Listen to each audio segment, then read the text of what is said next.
Hello, hello à toutes, hello à tous. J'espère que vous allez bien, j'espère que vous avez passé une belle journée. Pour ceux qui ne me connaissent pas, je suis Stéphanie Loyer, je suis la fondatrice de Raise Yourself. Et j'accompagne mes clients et mes clientes à réaliser leurs ambitions pro et perso. Aujourd'hui, j'ai envie de vous parler de ma vision en fait de la concurrence entre guillemets. Pourquoi je mets la concurrence entre guillemets? Parce que en réalité, pour moi, les coachs, je suis coach, mais pour moi, les autres coachs ne sont pas forcément des concurrents ou des concurrentes. Pour moi, les autres coachs sont plutôt des consoeurs, des confrères. Et je trouve ça mais tellement beau. Hier, j'ai reçu un message en fait d'un monsieur qui était venu me voir, d'un prospect, qui était venu me voir parce qu'il voulait trouver du travail, il voulait changer en fait de travail. Et je lui avais fait une proposition commerciale pour l'accompagner. Et il avait choisi en fait de travailler avec un autre coach. Hier, il m'envoie un message pour me dire voilà, Stéphanie, merci en fait de notre échange qui avait déjà débloqué en fait des choses qui m'avaient permis déjà d'avancer. Et voilà, je viens vous dire que j'ai trouvé une nouvelle voie, je suis super heureux. Voilà, je signe mon contrat, mais je voudrais échanger quelques mots avec vous parce que pour moi, c'était un rendez-vous finalement qui était déjà hyper impactant.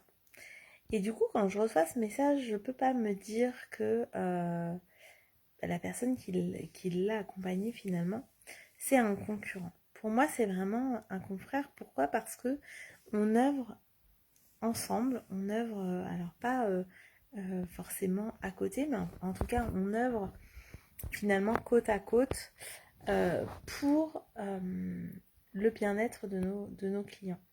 Et donc pour moi, ce sont des confrères. On a chacun en fait nos styles de coaching, on a chacun nos outils, on a chacun nos cibles, nos manières de faire, notre énergie. Évidemment que les personnes qui viennent chez moi vont pas forcément chez les autres et inversement. Et évidemment aussi que certains peuvent venir chez moi pour travailler certaines choses et aller chez d'autres pour travailler d'autres choses. Et du coup, ce message, il m'a fait vraiment plaisir parce que déjà, quand cette personne m'avait dit que il n'avancerait pas, il ferait pas le coaching avec moi, j'avais pas ressenti en fait à ce moment-là, j'avais déjà fait un travail sur l'entrepreneuriat, hein, j'avais pas ressenti finalement à ce moment-là de frustration ou de déception. C'était ok en fait. Si cette personne elle travaille pas avec moi là, peut-être qu'elle travaillera avec moi à un autre moment, ou peut-être que juste je suis pas la meilleure personne pour l'accompagner. Pardon, je suis fatiguée. C'est ça le live. Euh, et c'est complètement ok en fait. C'est complètement ok. Aujourd'hui, j'ai mangé avec une copine qui se forme au coaching et elle m'a posé plein de questions. Elle me dit oui, je t'avais pas dit qu'on déjeunait ensemble pour faire l'inquisition, mais c'était un peu ça. Donc voilà, si tu me regardes, je parle de toi. Et en fait, cette copine, elle avait plein de questions parce que justement, elle se demande la façon dont elle a envie de coacher, qui elle a envie d'adresser, ce qui est ok pour elle, pas ok pour elle. Et en fait, c'est là où je vois aussi le chemin parcouru, c'est que moi, j'ai osé en fait poser mon positionnement, poser, même, j'en parlais hein, ici dans ce live, mais poser aussi mes intentions sur qui j'avais envie de coacher. Et même sur un réseau professionnel comme LinkedIn, j'aurais très bien pu me dire, oh là là, mais en fait, si je veux coacher dans les entreprises et que je dis que je fais de l'énergétique, ça va faire fuir du monde, ça peut faire peur, voilà. Sauf qu'en réalité, c'est ma manière de coacher. Je coach de manière holistique avec différents outils. Alors, j'aurais pu choisir de pas le dire et de le faire quand même, sauf que pour moi, ben c'est aussi une question d'éthique quelque part, de pouvoir poser les choses et de pouvoir bah, juste voilà, le faire en conscience avec les gens qui viennent me voir aussi en conscience de ce que je vais mettre derrière mon accompagnement. Mon accompagnement, c'est un accompagnement qui est complet. C'est un accompagnement qui utilise plusieurs outils différents. Pourquoi je mets le coaching en avant et que je dis que je suis coach, c'est parce que j'aime mettre en mouvement. C'est vraiment ce qui m'anime. Je suis aussi hypnothérapeute, donc j'aurais pu mettre thérapeute en avant. Le fait de venir guérir certaines blessures, sauf que moi, ce qui m'anime au plus haut point, c'est que tout est possible, peu importe d'où on part. Et en fait, ça veut dire quoi? Ça veut dire que oui, on a tous des blessures, on a tous des frustrations, on a tous des émotions, mais qu'en fait, pour moi, ça ne définit pas qui on est, et que de toute façon, peu importe d'où on part, tout est possible in fine. Et c'est pour ça que je mets le coaching en avant, parce que c'est vraiment cet outil qui me drive, mais bien sûr que moi, j'utilise plusieurs outils pour coacher en fait. Et pour moi, c'était important en fait d'afficher ça, même sur un réseau professionnel comme LinkedIn, parce que je sais que du coup, les gens qui viennent à moi, bah, ils peuvent s'attendre à ça ou pas, mais en tout cas, ils savent. Ils savent ce que je fais et j'ai pas besoin d'expliquer, de réexpliquer, de convaincre. Et si les gens viennent pas à moi à cause de ça, et ben en réalité, c'est que c'est pas les bonnes personnes pour moi. C'est pas les personnes que j'ai à accompagner. Les personnes qui me connaissent savent à quel point, oui, je peux être perchée des fois, c'est vrai, et paraître un peu folle. Et en même temps, je suis quelqu'un d'hyper pragmatique. Je suis quelqu'un qui aime en fait tout ce qui est concret. J'aime vraiment l'ancrage dans la matière et je crois que ma force c'est vraiment d'être ce pont entre les deux, de pouvoir allier les deux, de pouvoir allier plusieurs choses. Et, euh, et du coup, ben, quand les gens ils viennent à moi pour un accompagnement, ils savent très bien à quoi s'attendre. Enfin, même s'ils savent pas forcément où ils vont au début. En tout cas, ils savent que, enfin voilà, c'est comme s'ils me donnaient leur confiance pour les accompagner au mieux avec les outils que j'ai, avec mon intuition, avec voilà la meilleure alchimie en fait de tous ces outils-là. Et aujourd'hui, du coup, en répondant à ces questions de ma copine qui veut devenir coach, j'ai vu en fait ce chemin parcouru aussi, d'à plus me cacher derrière mon petit doigt quand elle me posait des questions sur ok, mais pourquoi t'es passé de là à là? Qu'est-ce qui a fait que? Pourquoi? Enfin voilà, tu pourrais, voilà, si t'as vraiment euh, envie de sécurité financière, tu pourrais rejoindre un collectif de coach. Et je lui dis, ben oui, en fait, les collectifs de coach, je trouve ça génial. Mais par contre, j'ai pas envie de le faire sous couvert d'une entreprise. J'ai envie de choisir moi les coachs avec lesquels je travaille quand je crée quelque chose. Là, en ce moment, avec Karine et Lucie, voilà, on travaille sur la Young Academy pour accompagner des adolescents. Je travaille avec des amis sur certains ateliers qu'on crée ensemble, qu'on monte ensemble. Et en même temps, j'aime aussi cette liberté que j'ai. J'ai des partenaires dans mon business. J'ai d'autres coachs avec lesquels, évidemment, j'échange dans nos pratiques, que ce soit en supervision, que ce soit aussi dans les masterminds. Donc dans les masterminds, c'est pas seulement sur la pratique, mais c'est plutôt sur l'entrepreneuriat de manière un peu plus générale. Donc en fait, je me sens pas seule du tout.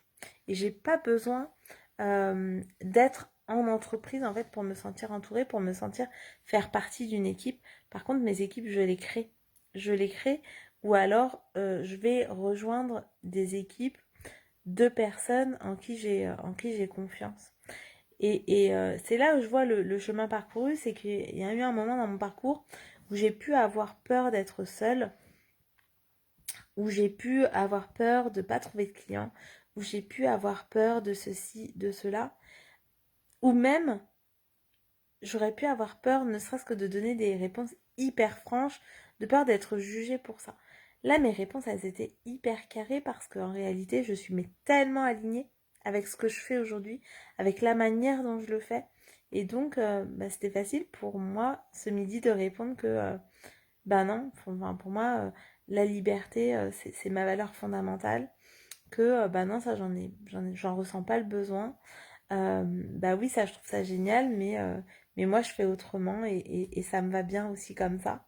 Et du coup, là où avant j'aurais peut-être voulu faire la bonne élève parce que bah, elle a une autre vision des choses et c'est ça que je trouve hyper riche, c'est d'être ensemble, d'échanger en fait sur ces sujets-là qui a priori est le même sujet, hein, comment se lancer son entreprise dans le coaching. Euh, on aurait très bien pu parler des mêmes choses et de voir à quel point en fait nos avis sont différents sur la question et de pas essayer de se convaincre l'une et l'autre. C'est-à-dire que l'idée derrière ça, c'est d'essayer de trouver ce qui nous convient réellement. Et c'est là où je vois aussi le chemin parcouru, c'est que par rapport à où j'ai commencé ou par rapport aux questions qu'elle me posait, bah c'est rigolo parce que je vois euh, derrière ces questions-là le côté de ah bah oui mais si je fais ça peut-être que ça va pas trop plaire parce que quand même en entreprise et en fait je me suis mais tellement affranchie de ça tellement ça veut pas dire que tout à l'heure quand j'ai posté mon offre là sur le MBTI que j'ai posté aussi voilà sur mon Facebook euh, ça veut pas dire que quand je l'ai posté sur LinkedIn j'ai pas eu ce petit appel qui me dit mais t'es sûre. Ben oui, en fait. Bah oui. Bah oui, je suis sûre parce que en réalité, je sais que bah, les personnes qui vont venir à cet atelier-là, qui vont être appelées par ça, elles sont peut-être aussi sur LinkedIn et peut-être que c'est pas ces prospects et ces clients que je m'attends à avoir sur LinkedIn, euh, mais qu'il y a d'autres personnes et en fait toutes les personnes qui ont réagi à ce post-là, euh, bah, c'est des personnes que j'aurais même pas imaginé qui auraient réagi. Et c'est ça qui est beau, c'est de dire, bah en fait, là où avant j'aurais pu avoir peur de dire, attends, je poste ça que là-dessus parce que tu comprends. Alors après, ça peut être une stratégie, hein. Je suis pas en train de dire qu'il faut publier tout partout de la même manière. Je suis pas en train de dire ça. Euh, mais en l'occurrence, là, je sais que si je l'avais pas publié sur LinkedIn, ça aurait été juste par peur du jugement des autres, de mes pairs notamment, des personnes qui ont été formées avec moi au MBTI, qui l'utilisent dans un cadre bien précis. Et là, en fait, moi, j'avais envie de démocratiser cet outil-là parce que encore une fois, hein, la valeur liberté, c'est ma valeur la plus forte. Et c'est aussi pour ça que j'aime pas forcément bah, les protocoles fermés, style Apple, voilà, tous les protocoles où il faut absolument avoir les accessoires qui vont avec ce protocole-là, ces choses qui vont, voilà, hein, qui sont en circuit clos en fait. Moi, j'aime bien pouvoir démocratiser, j'aime bien pouvoir faire que bah, les gens, ils ont accès en fait aux informations.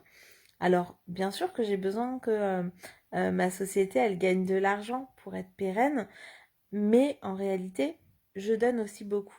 Je donne aussi beaucoup parce que pour moi, c'est important. Et du coup, le fait de pouvoir poser ça aussi sur LinkedIn, c'est aussi de lâcher ce côté, ok, est-ce que j'ai peur que les gens qui me suivent sur LinkedIn voient mes publications sur Facebook et du coup trouvent que c'est pas honnête, que c'est pas j'en sais rien, que c'est pas légitime, que c'est pas voilà, je sais pas quoi parce que le MBTI quand on l'apprend dans un certain cadre et là, moi avec cet atelier là, ce que j'ai envie de faire, c'est vraiment démocratiser ça. Je vois énormément de personnes qui parlent du profil là, des 16 personnalités. Donc ça, c'est un test gratuit en ligne. Donc je vous invite vraiment à aller le faire pour en apprendre un peu plus sur vous. Sauf que la réalité avec ce test-là, c'est qu'on n'a qu'une partie de l'information. Le MBTI, en réalité, bah, ça prend en compte les résultats de ce test-là, ou en tout cas en partie.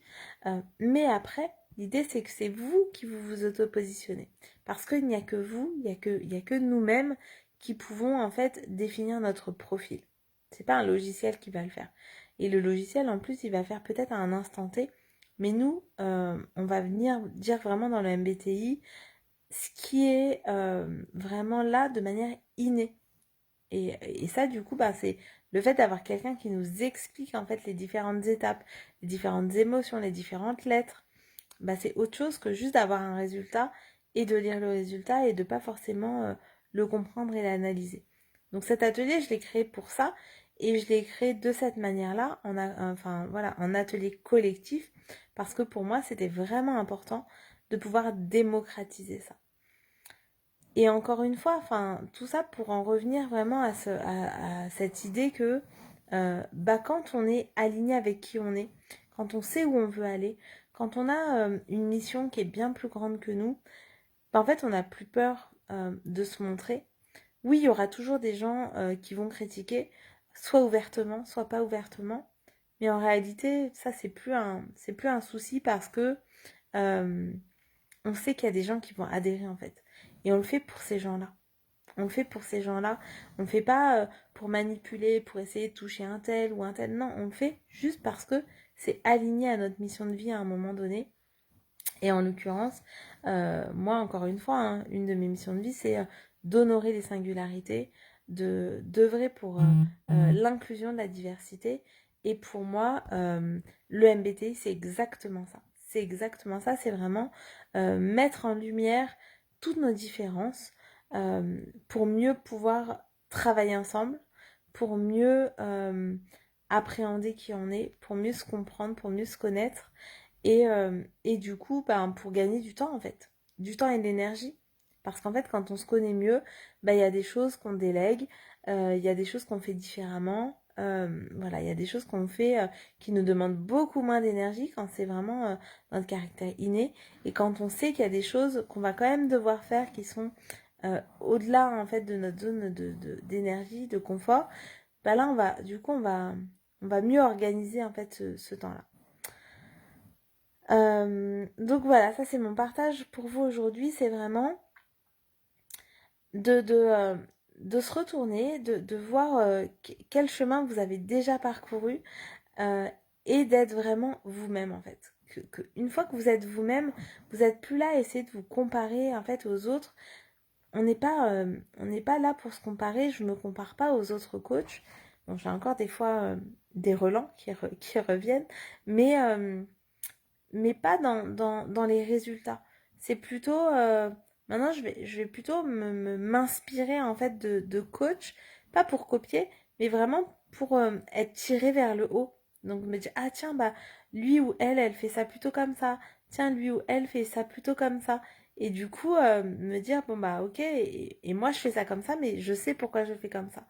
Et du coup c'est pas être dans la comparaison qui tue parce que ça nous bouffe en fait de l'intérieur mais c'est plutôt d'être dans des gens qui vont nous tirer vers le haut. Et ça a pas de prix en fait. Ça a vraiment pas de prix. Et voilà, tout en sachant vraiment qui on est et ce qu'on veut. Parce que en fait, copier pour copier, ça ne fonctionne pas en fait. Ça fonctionne pas, ça va fonctionner un temps, mais en fait, ça fonctionne pas sur le long terme.